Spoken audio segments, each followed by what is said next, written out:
pemerintah yaitu oligarki sendiri.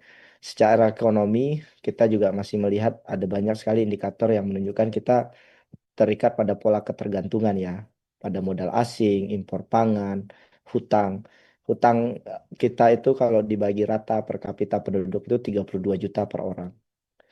Pertumbuhan ekonomi kita kalah jauh dari banyak negara berkembang lainnya yang seharusnya pertumbuhan ekonomi kita bisa di angka 6-7% hari ini. Yang lebih sedih lagi angka harapan hidup kita itu turun dari 68 ke 67 ya. Artinya masyarakat Indonesia itu lebih cepat meninggalnya.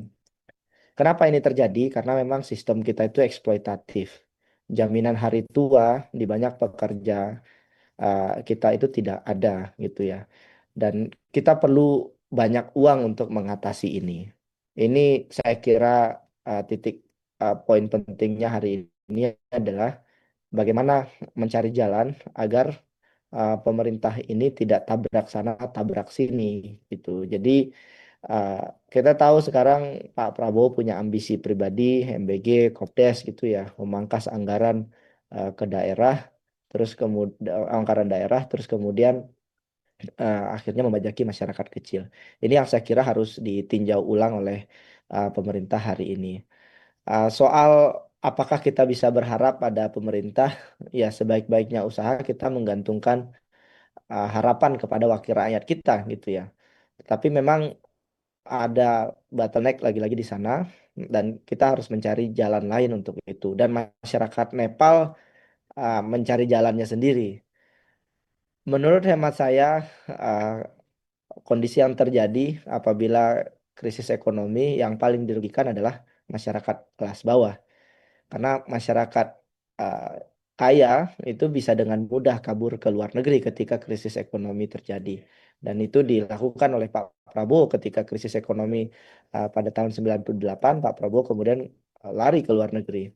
Sekarang kalau masyarakat kecil kalau terjadi krisis ekonomi mereka mau lari kemana gitu. Nah, sekarang perjuangannya adalah bagaimana cara agar krisis ekonomi itu tidak terjadi.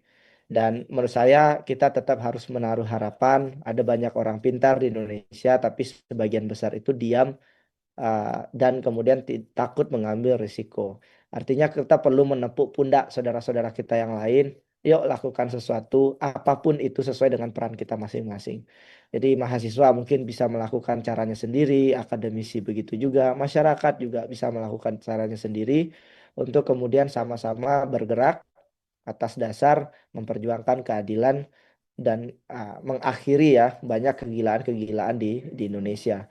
Saya kasih contoh misalkan MBG satu hari itu 1,2 triliun uang negara yang habis dan masyarakat harus protes, masyarakat harus marah, jangan takut kemudian diintimidasi oleh aparat-aparat negara. Dan ketika banyak masyarakat takut diintimidasi, maka perubahan itu nggak akan terjadi.